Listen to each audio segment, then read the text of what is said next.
देखी भैया, पार्वती माता गणेश जी से कहत है, का कहत है? भगवान भोलेनाथ तो जानते बानी भांग धतूर खाए वाला। माता पार्वती भांग धतूर पीसत पीसत तबाह हो गई बड़ी। तो बबुआ गणेश जी से कहतड़ी, का कहतड़ी? सहल ना जाला हमसे रोज के कलेश, सहल ना जाला हमसे रोज के कलेश।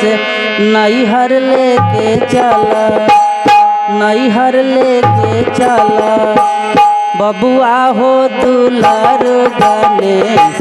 नैहर लेके चला बबुआ हो दुलार गणेश। नैहर लेके चला।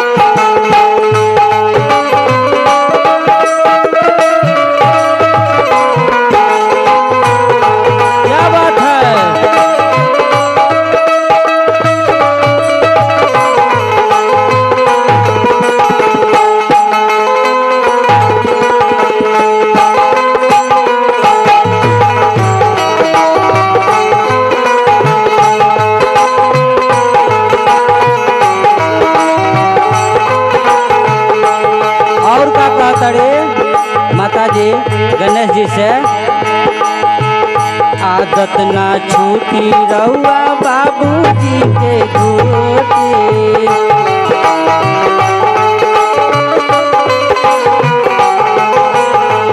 जब ले रहब संगवा हम बनावे परी बोटे।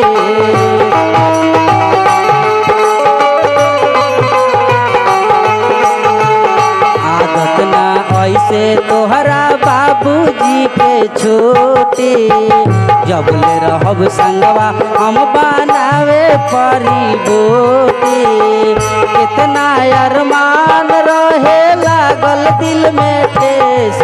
नैहर लेके चला, कितना अरमान रहे लागल दिल में ठेस। नैहर लेके चला कि नैहर लेके चला बबुआ हो दुलार गणेश। नैहर लेके चला।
कहता है ढेर फरमाइश करता है, यहाँ सुनी बताओ तो।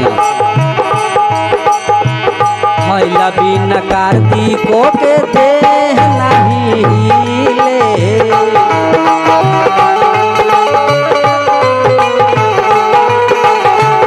बड़ा दुख होला तोहरा लड्डू नहीं मिले।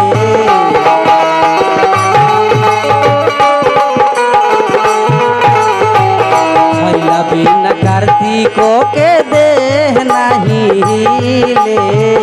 बड़ा दुख होला तोहरा लड्डू नहीं मिले। कितना अरमान रहे लागल दिल में ठेस नैहर लेके चला। कितना अरमान रहे लागल दिल में ठेस नैहर लेके चला। नैहर लेके चला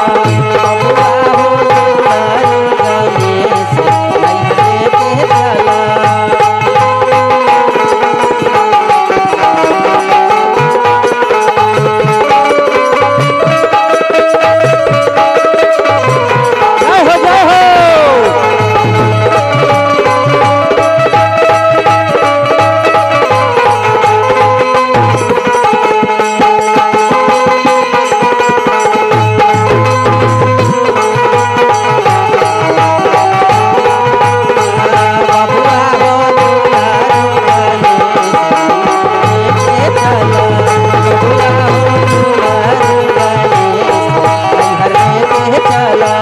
बबुआ हो दुलारी